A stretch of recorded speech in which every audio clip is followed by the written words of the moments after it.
Now, what worked in 2008 for Barack Obama is not going to work in 2012 because this time around he has a record to run on, and we are vetting it right here on The Real Obama. And somebody else who was doing this work was conservative new media pioneer, our friend, the late Andrew Breitbart. And before his passing, Andrew penned one final column highlighting a controversial gathering of left-wingers back in 1998.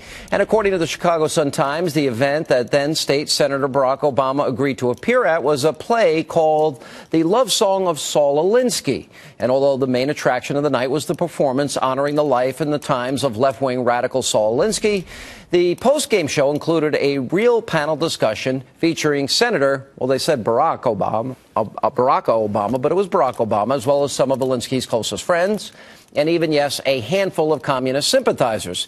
Here to help vet the president in tonight's installment of The Real Obama, we have the editor-at-large of Breitbart.com, Joel Pollak, and the editor-in-chief of Breitbart.com, Ben Shapiro. Guys, welcome back. Thanks for having us. You know, didn't you love the coverage after you showed the tape of him hugging Professor Bell? And it's just a hug, ignoring the radical views of Professor Bell, which was, let's see, my model in life is to live to harass white people. The white boys talking about tenure, his praise of a racist and anti-Semite, Louis Farrakhan. You bring that up and you say, well, the hug is significant because of who he was hugging, the radical views that Professor Bell had. What was your reaction to this? What was the reaction you received? Certainly.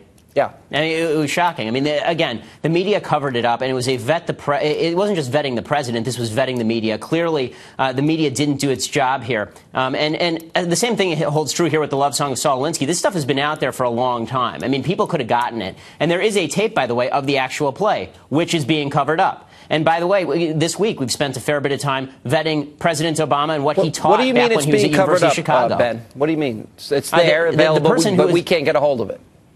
That's right. The person who's in charge of the theater has told us that we have a source who she told that she didn't want to release the tape because she is a political believer in Barack Obama.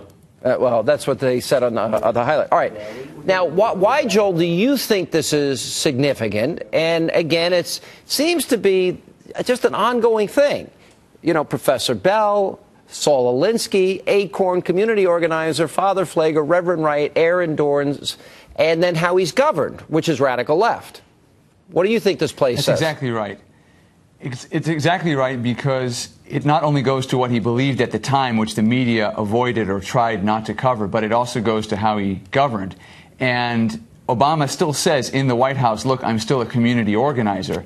And when you talk about things like the war on women and the class warfare, the 99%, all of that is part of Barack Obama's community organizing. And that's the relevance of his authority on Alinsky, which is why he wasn't just on the panel but on the poster. You know, and he's doing this all the time. The left likes to say, hey, this conservative is using a dog whistle. Well, this is a dog whistle campaign. He starts his campaign speech on class warfare in Osawatomie, Kansas. Osawatomie, not just the site of a famous battle by John Brown, but also the name of the Weather Underground's newspaper. So these are all signals to his left-wing base that he's still the class warrior, he's still the community organizer he was back in 1998. Explain the connection between the Alinsky model and Barack Obama. The Alinsky model was basically turn everything upside down, use outrageous tactics, keep the other side on the defensive. Target it, isolate it, all these things that we've talked about. All of that. Personalize, freeze, destroy. And that's what Obama has done with Rush Limbaugh. That's what he's done with any number of people, whether it's complaining about doctors chopping people's feet off or whether it's going after the Cambridge Police Department or whoever it is. Obama wants to distract by going after a particular personal target, a private citizen, and aiming the collective might of the mainstream media at that person. We've said to the mainstream media, hang on, you need to be vetting the president as well as the other candidates. You need to do your job. And instead of which, they're trying to shut us out. But we keep putting the story forward at Breitbart.com. You know, and this is interesting. We're laying a foundation because we're going to do this every night till election night. And so we're laying the foundation of where Barack Obama developed his views, his campaign promises, his broken promises, and then his record as president. So, you know, for those that are saying, all right, well, why are you talking about some things in the past? Because I don't think the media, Ben, didn't do this in 2008, and I don't think they're going to do it this time either. Because journalism, you know, you know what I think the reason is? I think all these, you know, NBC, ABC, all these guys that won't vet Obama are sucking up to him because they all want interviews. That's it. That's exactly that seems right. to be the main reason. Right.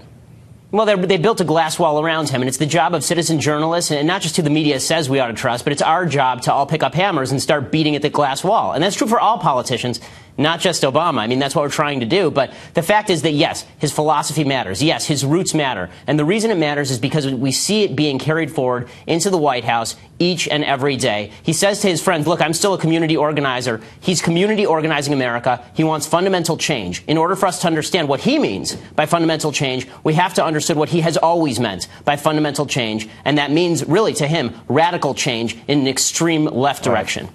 3 parts. We're going to look at his past, how he developed his ideology. Then we're going to look at his promises as a candidate. We're going to look at what promises were broken. And then we're going to look at his failed record. That's all coming up. We'll vet the president every night, and the media, by the way, from now until Election Day. Thanks, guys, for being with us. Thanks. And when we come back, Republican front